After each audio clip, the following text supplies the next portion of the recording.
What's good, y'all? It's your boy Corey Got Fired, back on Only For Us TV here, and I got another exclusive for y'all today. Now, today in the headlines, I have Cuban Link, former Terror Squad member, Cuban Link, and he's telling his stories about Fat Joe, how Fat Joe did him dirty, and other Terror Squad members. He says that back in the day, he tried to get a $25,000 deal for a song that he was going to do, and Fat Joe basically took the $25,000 deal and only gave him $5,000. But it's a catch to it because he spread the money around with the other Terror Squad members so they can eat. So I can see, why Fat Joe did that so everybody else can have some shine and get some money in their pockets. But Cuban Link doesn't see it that way. I'm going to let him tell his story. Let me know how y'all feel about this. Like, comment, and subscribe. We're going to keep running it up. You heard? If he's my friend, and for me to cherish those memories like I want to, like I was, but now that dude that I see, if I think the other way,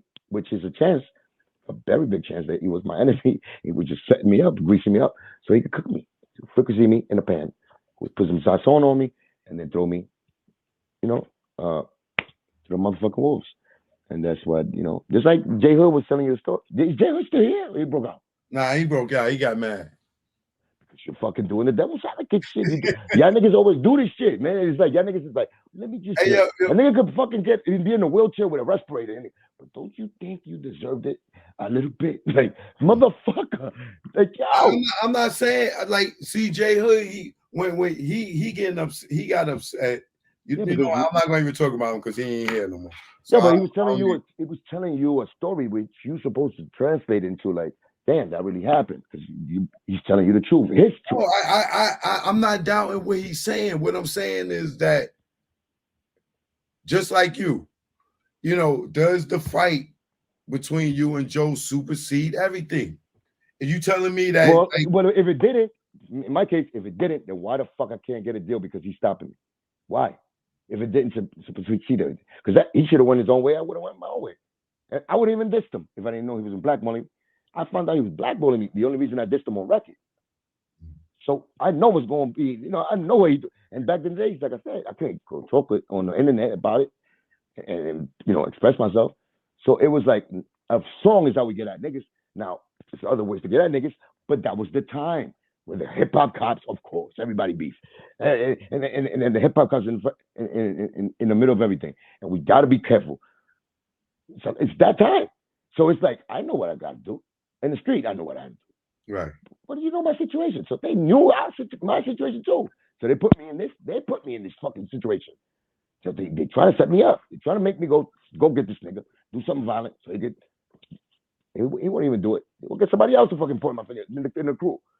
That's what I'm trying to tell you. He's trying to set me up. Why are you setting me up? And then if it wasn't the main thing about, that's why it's still being talked about by me. That was the fucking fork in the road for me. That was it. When it came to the business, as far as my music, and then I got mad because damn, I want them. The fans want, I get fucking emails, thousands of fucking emails, and I know, how much they wanted. Like Joe kept trying to keep my ego or whatever he thought, keep me from not being dope or acting like I didn't deserve this deal. It was only for fun, keeping me down like that. Yet I'm being used and I'm helping you out in everything you're doing in music side. Why, right? Later on, I ask because you get caught up in that world, be like, damn, I got to make sure this nigga knows that I'm dope. I got to step up my game.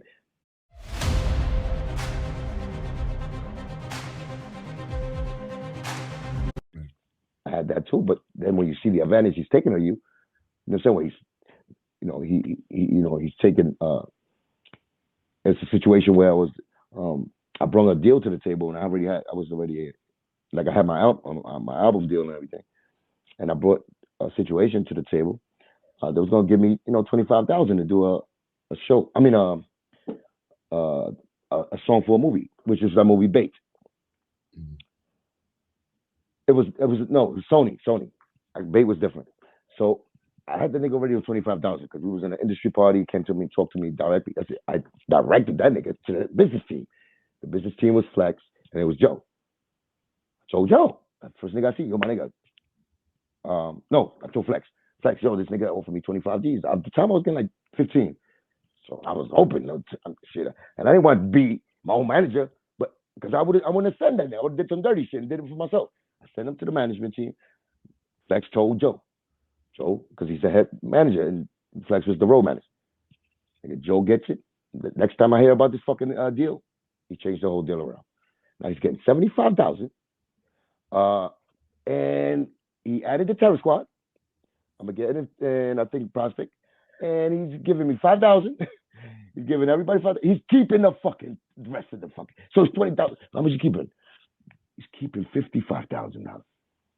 Yeah. You understand that? I bought the deal. 25. How the fuck you gonna fucking drop my price? That's not crazy to you. Yeah, that's just one. That's just one incident. BDC with Pro Kids. But that's just one incident. Is what I'm saying. Like, what the fuck are you? Am I bringing my people that's supposed to be representing me for the white collars, the labels? Am I those are niggas I'm appointing? Instead of fucking looking out for me, they taking all the shit for themselves and spinning it and then giving me the crumbs. Why? You need niggas like that. And I still kept it loyal. They didn't want to leave yet. I was trying to fix the fucking problem by me telling them the truth. Yo, my nigga, you gotta stop. You gotta really stop. Yo, I don't agree with that. By me revolting like that in front of him, he's probably thinking, oh, he's trying to be the leader, or he's putting down other artists now. That's why he's thinking instead of saying, damn, you're right, my nigga, my bad, being greedy. Nobody's gonna say that because they get used to it, just like he got used to the 50% Pun was having. And then when Pun tried to change it to 20, like I did when I first, came. That's the only time my brother came to me and be like, yo, which side you on, nigga? You with Joe over me? What the fuck is wrong with you? Because you see me and Joe like being buddy, like for a period of time. I was going with him everywhere because it was my turn. I got my deal. So now he's putting in that time for me to gas me up, butter me up, like I told you. Throw me in that fucking pot. So it was that time. Fun went to the lawyers and said, yo, we got to change that number, nigga. We have to renegotiate. I went platinum. I went triple platinum. You renegotiate every time, that deal comes. You should know that. So he wanted to renegotiate that deal with Joe. Lower that number, nigga. Ain't no 50% shit. But then, he passes away. But I remember, what I'm saying? My brother coming up to me. I told him, nigga, I'm with you, fucker. What the fuck is wrong with you? I never think that about me. But, I didn't think it was like that separation inside. I wasn't looking at it like that. I seen Joe do a lot of funky shit, but I never was paying attention because we were appreciating the fact that he put his on. I remember the deal was Pun get on, and you put your mans on because he didn't believe in you. He didn't believe in y'all. Pun never did that. Pun fucking gassed us to go with Joe.